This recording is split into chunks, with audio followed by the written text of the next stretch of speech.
پہلے شرم کی وجہ سے پردہ کیا جاتا تھا، لیکن اب پردہ کرتے ہوئے شرم آتی ہے۔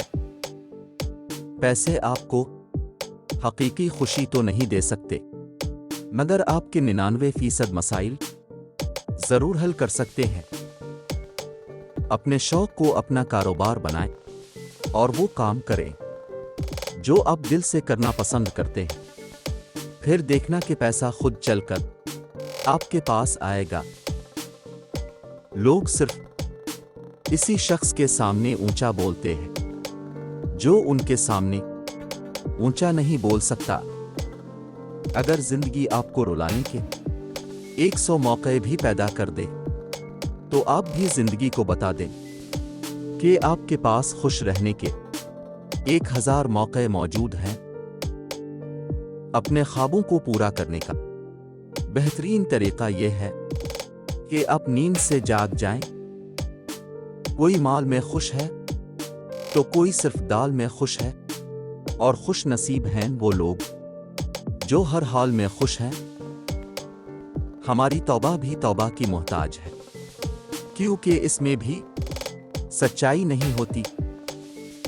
عدالت میں رکھا گیا قرآن پاک مجرم کی بجائے اگر ججوں کے ہاتھوں میں دیا جائے تو بہتر فیصلے ہو سکتے ہیں۔ اے ابن آدم، اپنے ہاتھوں کی لکیروں پہ نہیں بلکہ ان لکیروں کو بنانے والے پر بھروسہ کر۔ نہ کر نصیب سے اتنے گلے اے انسان، جب اللہ راضی ہوتا ہے تو ہر چیز مل جاتی ہے۔ ماں کی ایک عادت خدا سے بہت ملتی ہے، اور وہ یہ کہ دونوں ہی معاف کر دیتے ہیں۔ بارش رک جائے تو چھتری بوجھ لگتی ہے، بالکل اسی طرح جب مطلب نکل جائے تو انسان بھی بوجھ لگنے لگتا ہے۔ دنیا میں رشتے بنانے والے 1000 ملیں گے مگر نبھانے والے بس 2-4، اور وہ بھی قسمت سے ہی ملتے ہیں۔ جو لوگ دوسروں کا جینا مشکل کرتے ہیں ان کا اپنا مرنا آسان نہیں ہوتا۔ اگر آپ کا ذلیل ہونے کو دل چاہ رہا ہو تو آپ کسی کے ساتھ مخلص ہو جائیں۔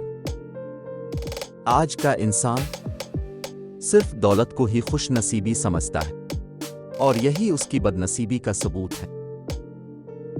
ضروری نہیں کہ کچھ غلط کرنے سے ہی دکھ ملے، حد سے زیادہ اچھا ہونے کی بھی قیمت چکانی پڑتی ہے۔